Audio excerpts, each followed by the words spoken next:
이렇게 인사하면 좋겠습니다. 당신은 하나님이 사랑하는 자입니다. 예, 하나님께서 사랑하는 자. 그러니까 어떻게 살아야 될 것 같습니까? 하나님이 기뻐하신 대로 살아봅시다. 이렇게 한번 인사합시다. 하나님이 기뻐하신 대로 한번 살아봅시다. 예, 하나님이 기뻐하신 대로 잘 살면 좋겠습니다. 설교 제목이 나는 삼위 하나님과 성도와 뭐 한다고요? 사귄다. 한자로는 교제한다. 예전에는 우리가 청년 때에 코이노냐라는 이 헬라어 무슨 뜻인지도 잘 모르고 많이 사용했습니다. 예수 그리스도를 중심으로 해서 우리는 정말 아름다운 교제를 하고 싶다. 사귀고 싶다. 이런 뜻이에요. 우리는 이런 말을 아마 많이 하고 또 듣고 살아갈 거라 생각합니다. 나는 설교 듣고 성경 공부하고 큐티하는 걸 좋아하는데 성도들과 교제하는 건 싫어요. 예배 마치고 밥 먹고 뭐 자꾸 사람들과 교제하라고 하고 또 뭐 모임에 나와서 말하라고 하고 이렇게 하는 교제는 싫어요. 하는 사람이 많습니다. 제가 목회를 하면서 느낀 것은 하다못해 내가 직접 몸으로 일하는 거는 그래도 하겠는데 우리 사람들 돌보는 거 구역장이 되어서 사람을 돌보고 그거 못해요. 이런 이야기를 많이 합니다. 애를 보는 것도 그렇습니다. 처음에는 애가 좋지만은 애를 하루 종일 보고 나면은 애 보는 것보다도 바깥에 나가서 반일하는 게 훨씬 편하다 이런 이야기를 많이 합니다. 이게 무슨 말입니까? 이게 말 못하는 아이들과 교제하기가 참 어렵다 이런 뜻이겠죠. 자, 예전에 우리는 어릴 적에 부모로부터 이런 말을 많이 들었습니다. 나쁜 친구 사귀지 말라. 너의 친구는 경쟁자다. 뭐 여자들한테는 남자들은 다 늑대다. 뭐 믿는 도끼에 발등 찍힌다. 쉽게 말하면 교제를 하기 어려워하는 그런 말들, 이런 말들을 많이 들었어요. 요즘 청년들은 또 이런 말을 합니다. 나는 돈이 없어서 결혼 못해요. 또 솔직히 이런 이야기 합니다. 나는 나 하나도 책임 못 지는데 어떻게 다른 사람 책임질 수 있습니까? 뭐 그래서 결혼 못한대요. 왜 이런 이야기를 많이 할까요? 결국은 이 세상은 혼자 사는 그러한 이야기를 많이 듣고 개인주의에 깊이 경험되어졌고 자기만 사랑하는, 자기 혼자 사랑하는 것도 쉽지 않은 그런 세상을 살고 있구나 하는 생각을 해봤습니다. 반대로 표현하면 살아오면서 하나님의 은혜를 경험한 적이 거의 없다라는 거예요. 다 경쟁하고 늘 남들과 그냥 치열한 경쟁해서 내가 좀 더 공부를 잘하고 좀 더 성공하고 뭐 이런 생각, 개인주의적인 것 사고 이런 생각들이 늘 우리 삶을 지배했는 것 같습니다. 우리보다도 한 10년 정도 앞서간다라고 하는 일본 사회에 생각지 않는 문제가 벌어진대요. 자녀가 이혼하고서 그의 아래에 있는 소녀가 이제 할머니가 이제 데리고 키우고 있는데 이 할머니가 애를 키우면서 자기 이혼한 자식도 미운데 개 키우는 게 어려우니까 원치 않게도 죄송하지만 죽이는 일이 자주 벌어지고 있다는 겁니다. 우리보다 10년 앞서간 우리나라도 이런 일이 가끔 생깁니다. 그리고 결혼한 40대, 50대 남성들은요, 직장 일을 마치고 난 뒤에 집에 잘 못 들어와요. 다른 가족들과 사귀지 못하니까. 그래서 어떻게 한다고요? 뭐, 술 먹는 사람들은 술집을 이제 빙글빙글 오다가 10시쯤 돼가지고 다른 가족들 다 잘 때 혼자 집에 들어와서 살짝 그냥 몰래 잠자고 난 뒤에 아침 일찍 출근하는 남자들이 그렇게 많대요. 어떻습니까? 우리 사회가 앞으로 10년 뒤에 어떻게 될 것 같습니까? 일본 닮지 말라는 법이 없지 않겠나 하는 생각이 되어집니다. 모든 생명의 원리는 교제에 있습니다. 교제가 뭡니까? 주거니 받거니. 은혜도 교제입니다. 하나님은 우리에게 큰 선물 주셨다. 아까 찬양 가사처럼. 우리 받았으니까 난 또 어떻게 이걸 또 다른 사람 줘야 돼요. 그러지 않으면 고인물이 썩는다고 나도 결국은 타락하게 되지는 그런 삶을 삽니다. 저는 생각해 봤습니다. 우리 자녀를 키우면서도 또 이 현실 속에서 뭐 이런저런 이야기 함에도 불구하고 돈이 없어도 하나님의 은혜를 넉넉히 받으면은 사랑으로 다른 사람과 사귀어 결혼할 수 있다. 우리 남자 청년들 그렇게 생각 안 합니까? 저는 그렇게 생각해요. 돈 없어 결혼 못해. 물론 뭐 현실은 그렇습니다. 많이 그런 이야기해요. 그러나 정말 목사로서 자녀를 키워보고 결혼도 시켜보고 하면서 느끼는 거는 그럼에도 불구하고 다른 사람을 사랑할 수 있는 그 마음만 가지고 있으면은 결혼할 수 있다 이거죠. 우리는 교제를 그리워하면서도 다른 한편으로는 교제를 싫어해요. 저는 신학대학원 입학하고서부터 저의 인생의 슬로건이 뭐냐 하면은 홀로 플러스 더불어입니다. 혼자 하나님께 은혜 받아서 다른 사람 사랑하는 사람이 되어서 더불어 다른 사람 만났을 때는 받은 사랑을 가지고 다른 사람 사랑하는 것. 이것이 지금까지의 제 인생의 모토인 것입니다. 혼자 있을 때는 하나님의 은혜를 받을 때입니다. 그래서 내가 사랑하는 사람이 되어지는 것, 다른 사람을 사랑하는 사람 만들어지는 그 과정이 혼자 있을 때라고 생각되어집니다.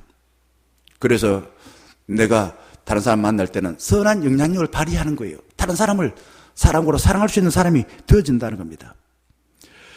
머리와 몸으로 일하는 일은 그래도 조금 하겠는데 사람 사귀는 거 어려워요.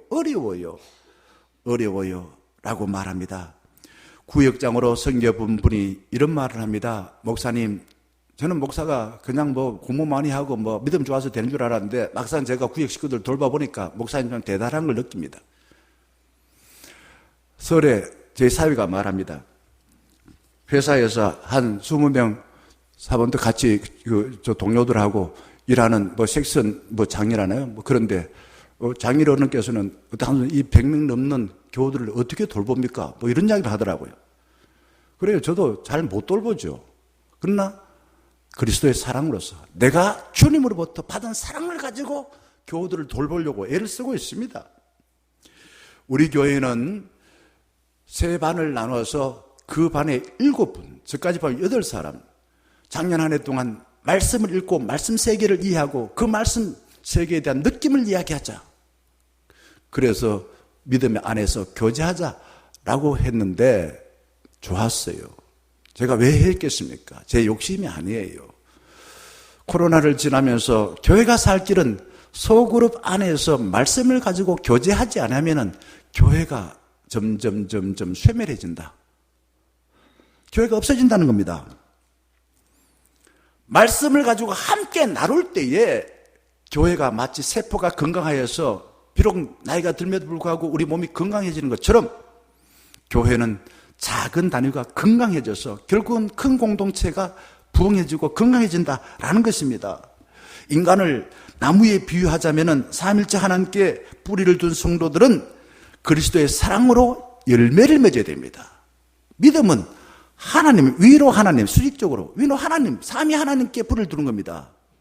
내 바깥에 있는 전적인 타자, 우리는 그분을 삼위 하나님이라고 말합니다. 그리고 내 삶을 살면서 열매를 맺어야 돼요. 어떻게? 그리스도의 사랑으로. 사도신경을 보게 되면 나는 성도의 교제를 믿는다 라고 말합니다. 무슨 뜻입니까? 믿음을 저는 내 심장을 삼위 하나님께 바쳐서 하나님 주신 영향을 받아가지고 다른 이웃들, 나와 함께 사는 가족이나 다른 사람들을 사랑으로 섬기는 것, 그게 나는 성도의 교제를 믿는다라는 뜻입니다. 우리가 믿는 하나님이 어떤 분인지 한번 살펴보면요, 창세기 1장 26절 보게 되면은 하나님께서 인간을 창조하실 때 함께 의견을 주고받습니다. 의견을 주고받는다. 삼위 하나님이 의견을 주고받는다는 것은 그분 세 분이 교제를 하신다는 겁니다. 그래서 하나님의 형상대로 우리를 창조하셨다. 본문 26절 보게 되면은 반복해서 나오는 4번 나와요. 4번 나오는 그 대명사가 있습니다. 뭡니까? 우리라는 겁니다. 우리. 여기 누군가 우리가. 우리는 삼위 하나님입니다. 우리가 믿는 하나님은 삼위 하나님이라 이거죠. 그분께서 교제하여서 하나님의 형상을 닮은 우리를 만드셨다라는 것입니다. 요한복음 15장을 보게 되면은 예수님께서는 포도나무 비유를 통해서 우리가 믿음 생활을 어떻게 해야 되는지를 잘 말하고 있습니다.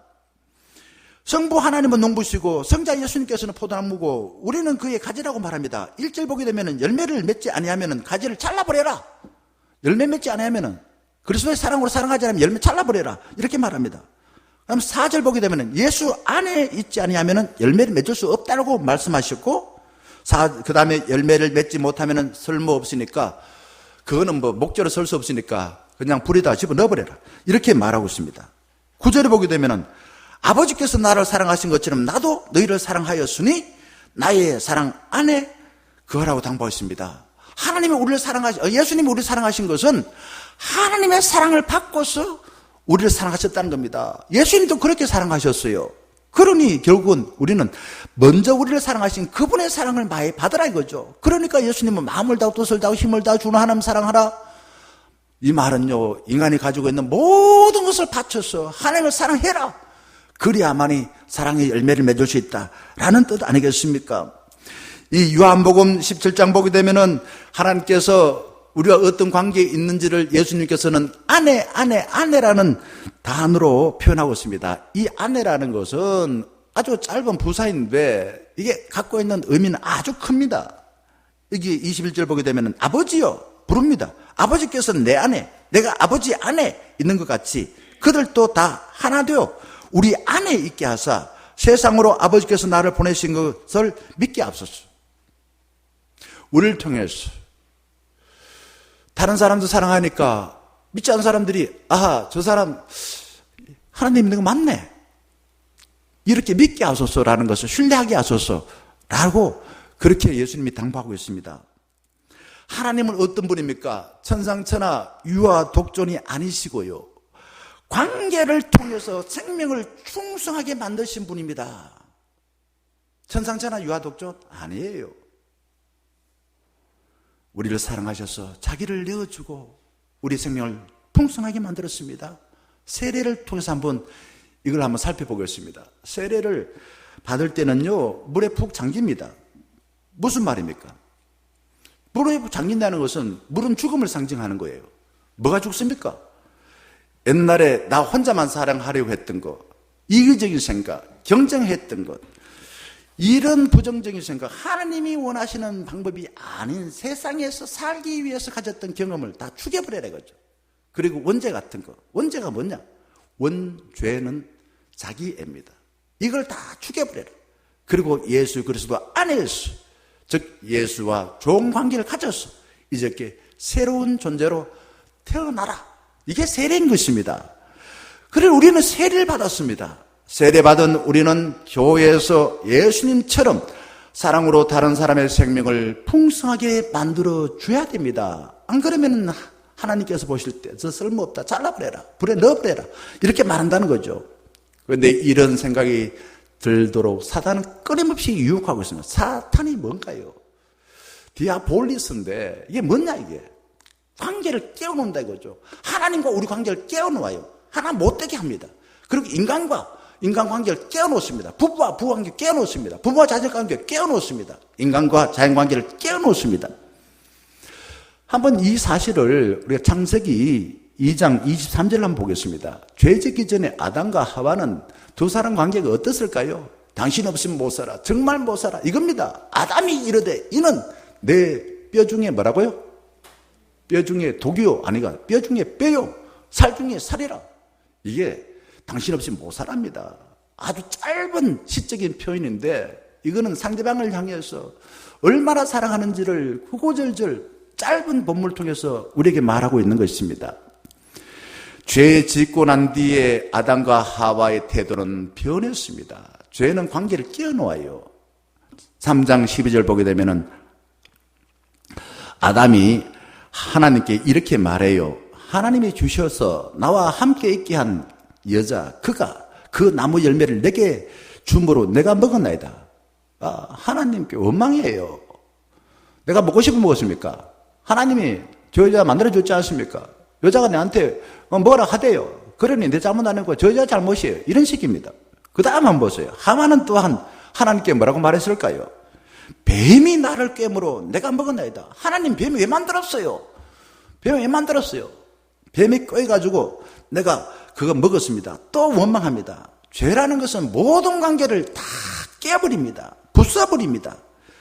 그래서 갈라디아서 5장 19절에서 21절 보게 되면은 거기에 성령과 반대되는 악한 영이 나오고 있습니다. 악한 영은 이렇게 했는데요. 혼자만 살려고 상대방을 이용하고 속이고 비난하고 갈라놓아서 결국은 하나님과 관계없는 지옥 같은 삶, 즉 하나님 나라를 살지 못하도록 만든다라고 경고하고 있습니다. 그리고 난 뒤에 그 다음에는 성령이 열매가 나옵니다. 갈라디아서 5장 13절 보게 되면은 너희가 자유를 위하여 부르심을 입었으니 그러나 그 자유로 육체의 기회를 삼지 말고 오직 사랑으로 어떻게 하라고요? 서로 종노하라. 서로 종노하라. 부부가 살려면 그래 살아야 돼요. 부모와 자식과 서로 종노해야 됩니다. 내가 주인 노릇하고 내가 시킨 대로만 하고 너는 내가 시킨 대로 안 하면 넌 죽어. 이런 식으로 하면 안 돼요. 사람 만나서 그렇게 하면 안 돼요. 서로 종노를 하라고 이야기합니다.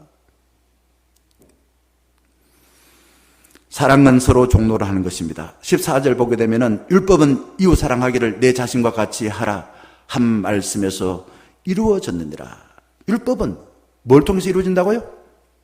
이웃 사랑을 통해서 이루어진다. 서로 종노를 하는 걸 통해서 이루어진다라는 겁니다. 성령의 인도와 가르침을 받지 않고 내 기분 내키는 대로 나 혼자만 살려고 하는 사람은 결국 어떻게 되는가? 15절 보게 되면 이렇게 된대요. 한번 볼까요? 만일 서로 어떻게 된다고요? 물고 먹으면 피차 어떻게 된다고요? 멸망할까? 피차가 뭡니까? 피차가 뭡니까? 피차 서로가 다 죽는다 이거죠. 멸망한다 이거죠.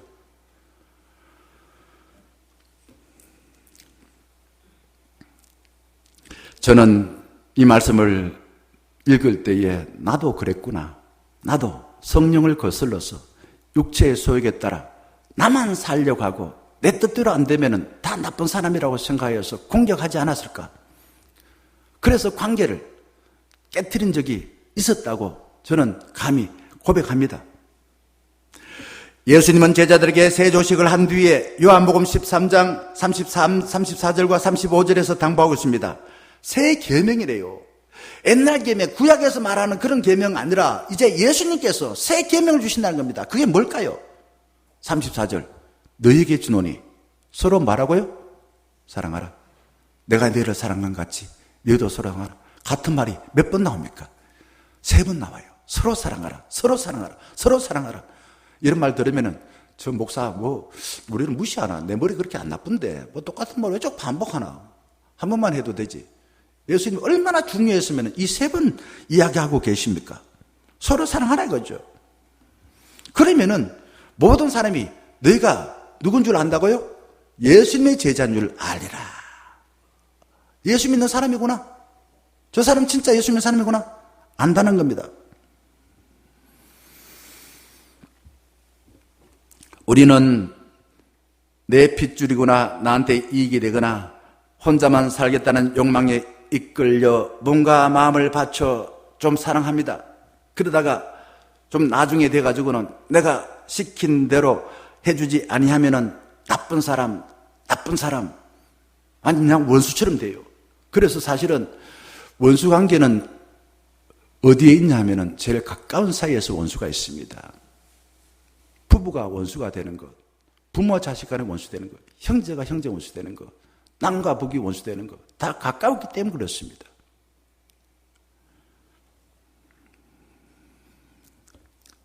성경에서 예수님은 어떻게 하십니까?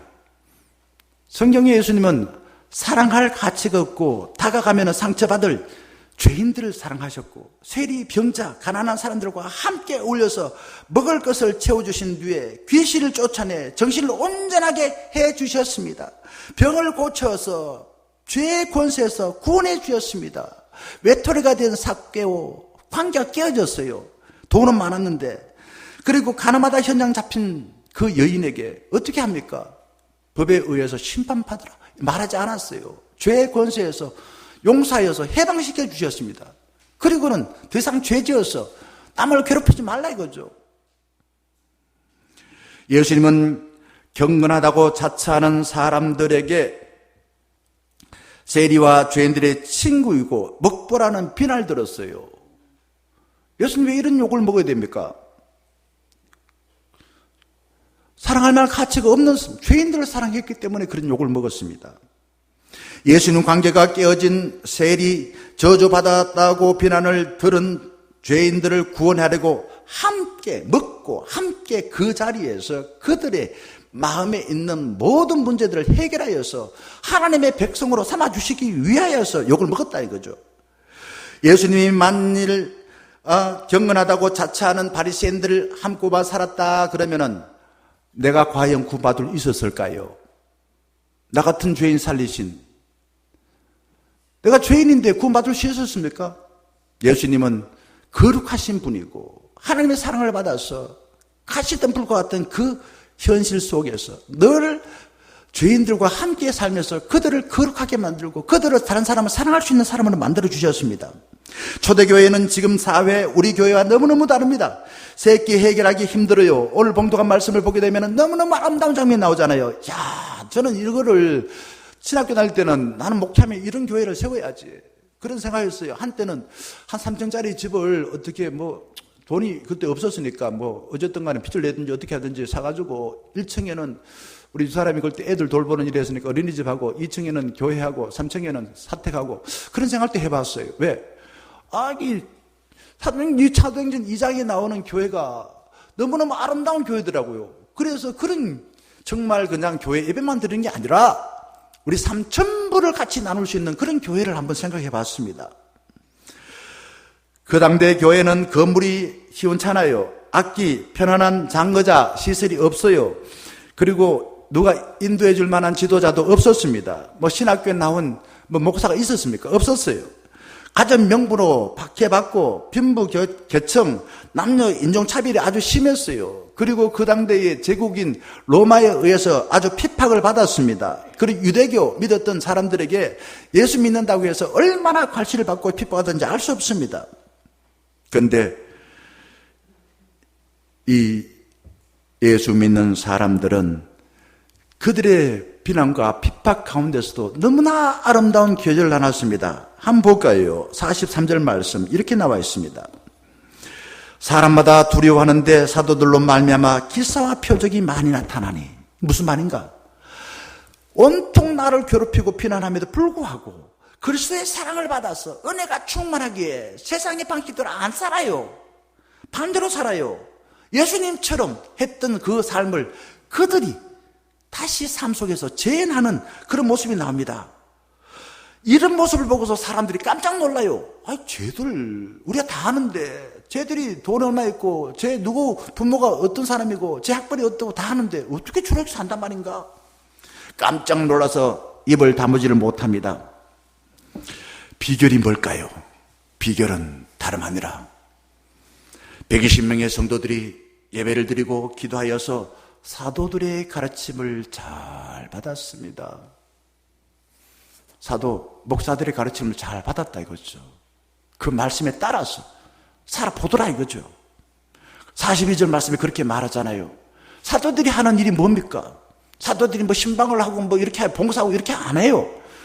그들은 사도들의 가르침을 받고 기도하는 일에 전념하고 그게 사도들이 하는 일이었습니다. 그래서 이 말씀을 들었던 그 120명의 성도들이 16절 보게 되면 이렇게 말합니다.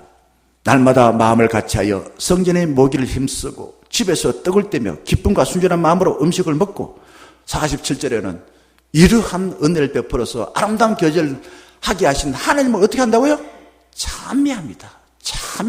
42절 찬미합니다. 그러니까 믿지 않은 사람들한테도 칭송을 받습니다. 그러니까 구원받는 사람이 점점 늘어나. 그러니까 교회가 부흥하더라 라는 겁니다. 사도들은 마가의 다락방에 모인 성도들에게 예수 그리스도의 사랑이 이랬습니다. 예수님은 이런 사람들하고 사랑을 나눴습니다. 이런 사람 만나서 그들의 병을 고쳐주었습니다. 세상에 사랑을 받을 만한 가치가 없는 사람, 더러운 사람, 죄인들 만나서 그들 죄를 용서해 주었습니다. 예수님 십자가는 이런 의미입니다. 예수님 부활은 이런 의미입니다. 설교를 했지요. 그러자 그 말씀을 들었던 성도들은 예수님의 삶을 되새겨봅니다. 아하, 예수님 우리가 믿는 예수님 이렇게 살았구나. 그렇게 하고서는 이제 주기도문으로 우리도 예수님처럼 살아야지 기도했습니다. 그리고 이제 세상에 나아가서 교회 안에서 예수님처럼 사랑의 교제를 나눴던 것입니다. 마가는요, 자기 집을 떡하니 내주면서 우리 교회에서 우리 집에서 예배 드립시다 라고 하더라고요. 다음 주 3월 1일 2일에 청소년부가 수련회 간대요. 근데 아까 강좌님 그러대요. 문경 가는데 밤에는 우리 집에 자려고 합니다. 이런 이야기가 집에서 애들 재운대요. 쉽지 않죠. 마가가 그랬다 이거죠. 그리고 거기에 모인 사람들은 떡을 떨리며 자기를 버려요. 예수님이 나를 버려서 그 몸을 통해서 우리를 구원하지 않았는가? 이거를 깨달은 거예요. 그리고는 십자가의 은혜를 생각하면서 아무 죄가 없으신 예수님이 우리 죄인을 위해서 돌아가셨구나. 그 은혜로 우리는 죄에서 구원받았다 라는 사실을 깨달아 알면서 눈물을 흘리는 거예요. 감동받습니다. 그리고는 자기들도 죄인을 위하여서 아낌없이 버리고 헌신하여 그들을 사랑하면서 주의 백성 삼는 삶을 산 겁니다. 교회에서 한몸 되어 더불어 사는 것 자체를 감사했습니다. 찬양했습니다. 그리고 우리를 죄에서 구원하신 하나님의 은혜를 인하여 찬양하면서 살아갔습니다. 나가면서 성도들, 우리가 이렇게 교제하고 하나님 은혜 받았으니까 나아가서도 그렇게 삽시다 라고 말했다는 거죠.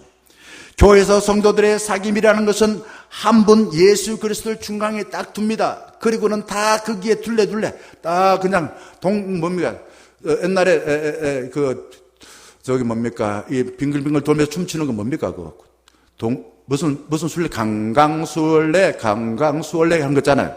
저는 그걸 생각하면서 우리는 예수님을 중앙에 두고서 우리 청년의 가족들이 다 예수님을 바라보고 서로 옆에 손을 잡고서 빙글빙글 춤을 추는 거예요. 왜? 예수님 바라보기만 해도 좋아. 예수님의 은혜를 생각할 때마다 우리가 이렇게 정말 성도들과 함께 교제할 수 있다 얼마나 좋아. 그러는 거예요. 우리는 예수님 덕분에 다른 사람이 필요합니다. 다른 사람이 다가갈 때는 예수를 통해서 다른 사람 다가가야 됩니다. 내가 갖고 있는 힘, 내가 갖고 있는 지식, 내가 갖고 있는 경험, 이런 거 갖고 하면은 100점 100패합니다. 실패해요. 예수를 통해서 다른 사람 갖고 와줘야 됩니다.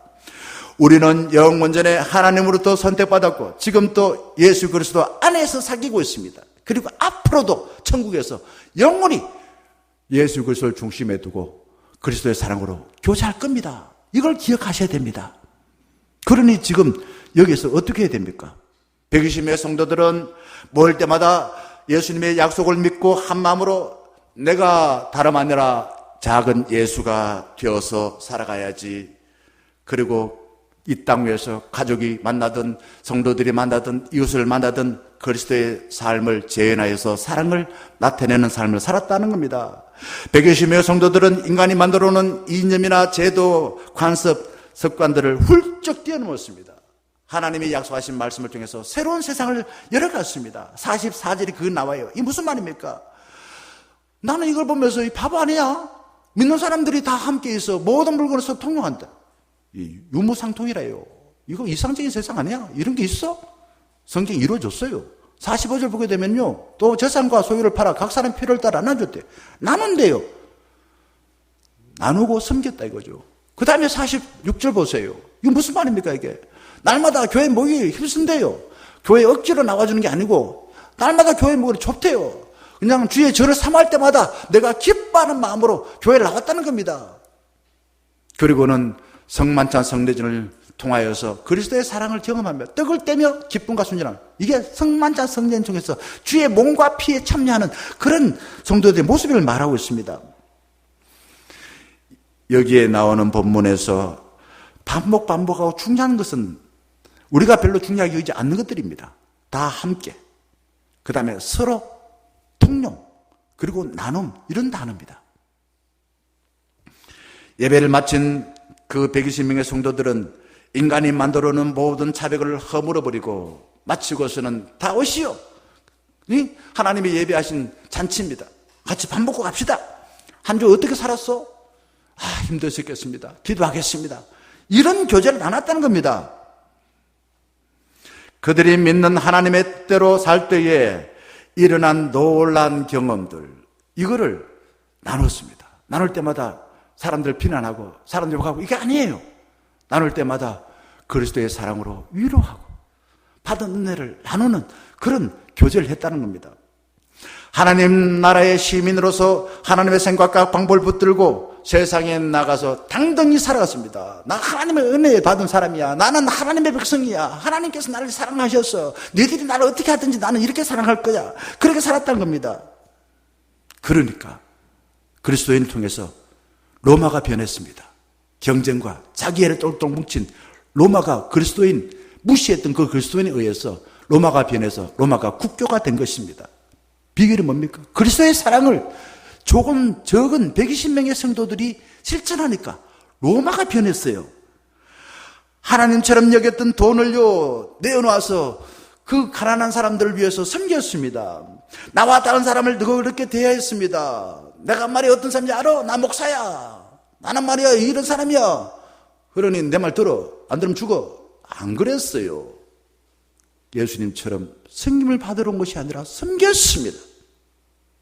그러니 세상이 깜짝 놀란 거지요. 다른 사람 나하고 다르기 때문에 차별하지 않고 너그럽게 대하여 평화롭게 지냈습니다. 성도들이 예수님처럼 사니 기뻐서 하나님을 찬양하지 아니하고서는 견딜 수가 없었습니다. 그런 이런 모습을 보고서 아까 우리가 47절 읽었습니다마는 믿지 않는 사람들이 예수 믿는 사람 보고서 칭찬하더라. 야, 저 사람 진짜 어떻게 사냐? 저렇게 어떻게 살아가? 저 사람 비결을 배워야지. 여보시오, 교회 가서 뭘 배웠어? 교회 가서 어떻게 뭘 배웠길래 당신이 이렇게 살아가? 이렇게 칭송을 받더라는 겁니다. 성도들은 자신과 세상을 변화시킨 하나님을 찬양합니다. 모래알처럼 작고 연약한 120명의 성도들이 한 마음으로 모여서 설교를 통해서 예수 그리스도의 삶, 예수님이 사랑하였던 많은 사람들을 어떻게 사랑했는지, 십자가가 무슨 뜻인지, 설교를 뭘 통했는지 이걸 들었어요. 듣고서 그들이 예수 그리스도의 사랑을 통해서 확 바뀌어버렸어. 자기 애로 가득 찼던 사람, 경쟁과 서로 비난하고 차별했던 그 마음이 사라져버렸어요. 그리고는 이제 세상에 나 무차별적으로 다른 사람들을 사랑하며 살았던 겁니다. 요한 1서 1장 3절에서 사도 요한은 말합니다. 뭐라고 말할까요? 이렇게 말합니다. 우리가 보고 들은 바를 너에게 전하면 너희로 우리와 사귐이 있게 하려면. 보고 들은 것은 설교예요. 교회 가서 다른 사람들이 우리한테 하는 걸 이게 보고 들은 거예요. 설교를 통해서 보고 들은 겁니다. 그게 뭐라고요? 우리와 사귐이 있게 합니다. 다른 사람과 사귀도록 하는 것. 이것이 성경에서 말하는 거 가르침이고 성경에 써있네. 설교에서 말했네. 믿는 사람들이 그래 살아가네. 이런 뜻인 것입니다. 이 땅에서 하나님의 선물인 성도를 사랑하여 살다가 죽으면은요, 우리는 새하늘과 새 땅 하나님 나라 가서도 성도들과 다른 사람과 영원히 아름답게 교제를 할 수가 있습니다. 지금부터 하나님 나라 간 것처럼 다른 사람을 사랑하며 살면은 영원히 내 인생이 행복하게 사랑하며 살 수가 있다는 겁니다. 저는 제가 단임 목회를 하고 난 뒤부터 책 한 권을 선정해서 부교육자들이 부임을 하면은 함께 읽는 책이 있습니다. 그게 뭘까요? 성도의 공동생활입니다. 봉오래프 목사가 쓴 책입니다. 거기에 보게 되면은 이런 내용이 나와 있어요. 우리의 교제는 나의 환상이나 나의 욕망이 아니라 하나님께서 성경에서 이미 예수 그리스도를 통해 실현한 현실이다. 뭐요? 내 이상을 실현하는 거나 내 꿈을 발현하는 것이 아니다 이거죠. 성경에서 이미 이루어졌다는 겁니다. 믿음의 삶을 통해서 그거를 이 성도의 공동체 안에 교회 안에서 실현하는 것이다 라는 겁니다. 하나님의 은혜를 잊게 되면은 모든 것이 아름답게 보입니다. 그러나 현실은 잘 안 바뀌어요. 현실은 어쩌면 내가 원하는 대로 안 되어서 쉽게 실망할 수가 있습니다. 우리는 은혜가 계속 되기를 기대하지만은 현실은 늘 하나님 없는 그런 인간의 탐욕에 장이 되다 보니 정말 힘들어요. 그래서 신도의 공동생활 32페이지, 32쪽에 보면 이렇게 말하고 있습니다. 너무 귀한 말이라서 제가 한번 읽어드리겠습니다. 그리스도인의 사귐보다 자기의 꿈을 더 사랑하는 사람은 본래 뜻하는 바가 정직하고 진지하고 희생적이라 하더라도 그리스도인의 사귐을 파괴하고 만다. 조금 알듯 말듯. 예수 그리스도 사랑을 받고 그 경험한 것을 교회 안에서 실현하지 않으면은 아무리 열심히 사랑한다고 하더라도 다 쓸모없다 이거죠.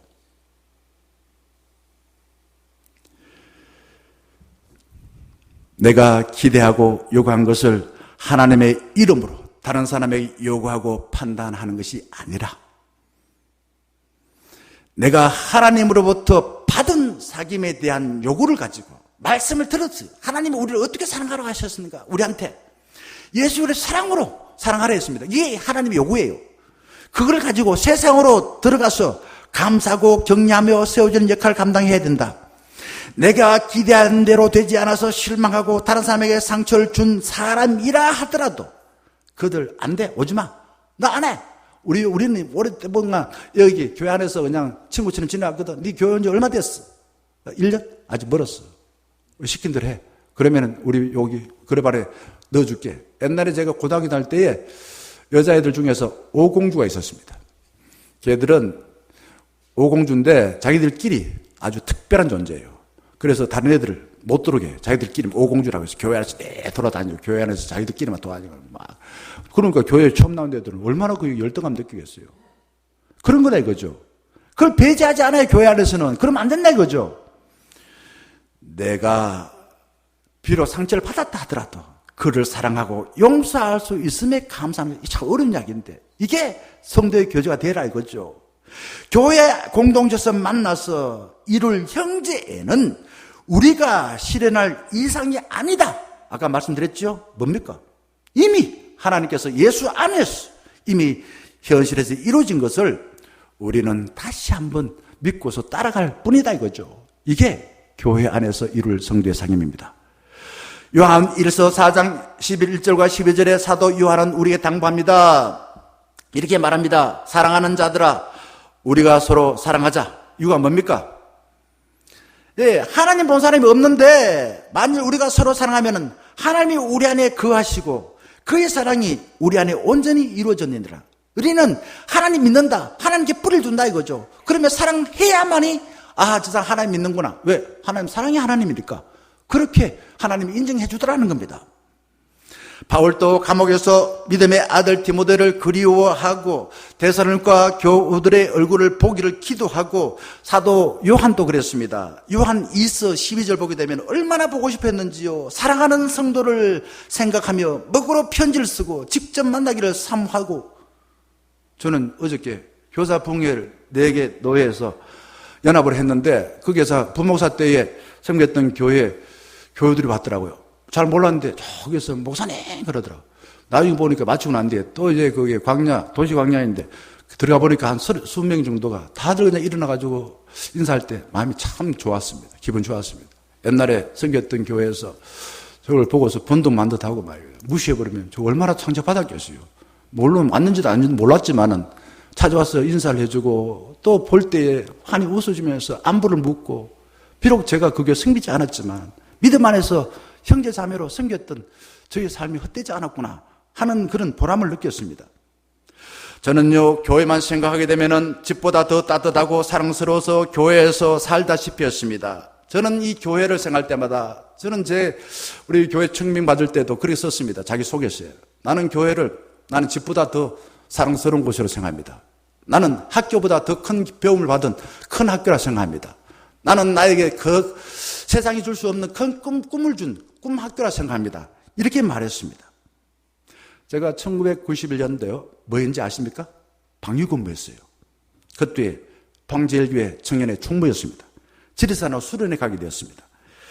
한 40명의 회원들이 3박 4일 동안 지리산 종주를 하기로 다짐을 했습니다. 근데 그 중에 저보다 나이가 한 4살 많은 선배가 있었는데 소아마비였습니다. 이분을 같이 모시고 가기로 했습니다. 한 사람도 낙오하지 않고 정상에 올라갔다가 하산하기로 다짐하고 기도하면서 우리는 이런 조를 편성했습니다. 건장한 남자들, 특공대를 편성했습니다. 이 형님하고 4명이 너는 올라갈 때부터 내려올 때까지 같이 생활해야 된다. 특공대를 만들었습니다. 어떻게 되었을까요? 40명 가운데 한 사람도 실족하지 않았습니다. 저는 지금도 생각해 보니까 우리가 청년 때 하나님의 말씀에 따라 그리스도의 사랑으로 우리 좀 청년을 실천했구나. 내가 좀 믿음 좀 있네. 이런 보람을 좀 느끼게 되더라고요. 그리고 지금 또 우리 교회에서 나는 그렇게 좀 해보고 싶은 생각이 듭니다. 교회에서 목회를 이야기할 때에 내가 머릿속에 생각해낸 몽상을 교회에서 실현하고자 하는 이상주의자가 아닙니다. 이미 성경에서 삼위일체 하나님께서 현실의 교회에서 이런 것을 되새기면서 이루기를 바라며 궁리하고 있습니다. 제 마음이 그래요. 사랑하는 충녀가족 여러분, 세상에서 경험한 개인주의와 본능적인 그런 자기에 빠져 두려워하던 삶을 예배드리고 말씀 묵상하고 기도하면서 이제는 성령의 지혜와 권세로 예전의 것을 다 압사시켜 버리시고 이제 주의 사랑을 기억해내어서 우리 모두가 작은 예수가 되어 다른 사람의 생명을 풍성하게 만들어주기를 주의 이름으로 간절히 축원합니다. 찬양하겠습니다.